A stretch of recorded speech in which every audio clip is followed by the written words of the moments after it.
আজই ডাউনলোড করুন আর এনজয় করুন আপনার পছন্দের শো। তোমার মনে যদি বিন্দু মাত্র কোনো সন্দেহ থাকে, কোনো দ্বিধা থাকে, তুমি এক্ষুনি একটা সিদ্ধান্ত নিতে পারো। যা মাথার মধ্যে ঘুরছে বলে দেবো অন্যতাকে, বলে দেবো আমি তোমার সঙ্গে সম্পর্কটা নতুন করে শুরু করতে চাই না, আমার মন মানছে না। বলে দেবো একটা মিছিমিছি সম্পর্ক আমার জীবনে সত্যি হয়ে উঠেছে, আমার ভাবনায় আমার ভালোবাসায় এখন আর তোমার কোনো জায়গা নেই। তুমি কিন্তু বললে না তুমি কেন আমায় ফোন করেছিলে, কি বলতে ফোন করেছিলে বলো।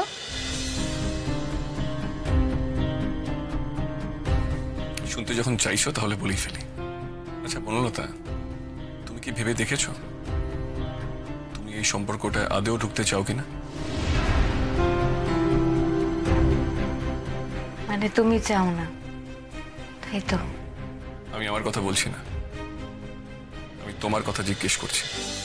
কেন হঠাৎ আজ এই কথা জিজ্ঞাসা করছো? কারণ একবার স্বেচ্ছায় তুমি যেই সম্পর্কটাকে অস্বীকার করে চলে গেছো, আজ সেই সম্পর্কটায় ফিরতে তোমার কোনো দ্বিধা নেই।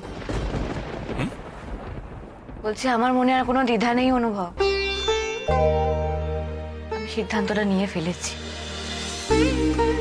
তবে হ্যাঁ,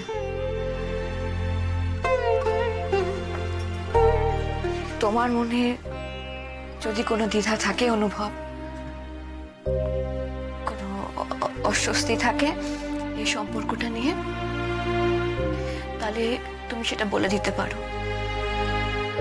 তুমি আমাকে বলে দিতে পারো, তুমি সকলের সামনে কথাটা বলে দিতে পারো। আমি নিজের দিকটা ম্যানেজ করে নেব, তোমাকে আমাকে নিয়ে ভাবতে হবে না। আমি তোমাকে কোনো প্রশ্ন করব না অনুভব, কোনো প্রশ্ন না। আমি অত্যন্ত স্বাভাবিকভাবে এই বিষয়টা নেব।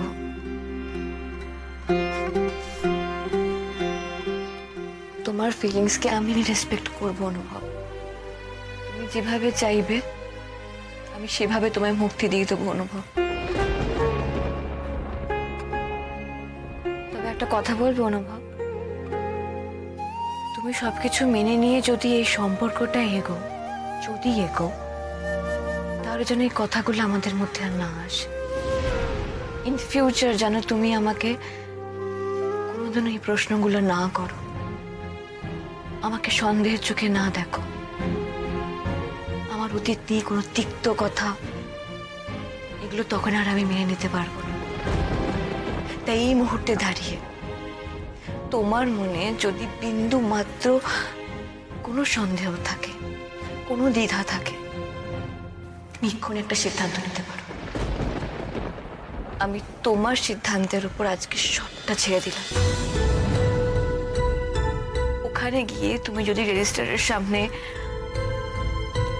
রেজিস্ট্রি করতে অস্বীকার করো, আমি আমার বাড়ির লোককে সামলে নেব। তুমি এসব নিয়ে ভেবো না, বাট সিদ্ধান্তটা তোমাকে নিতে হবে অনুভব। Choice is years.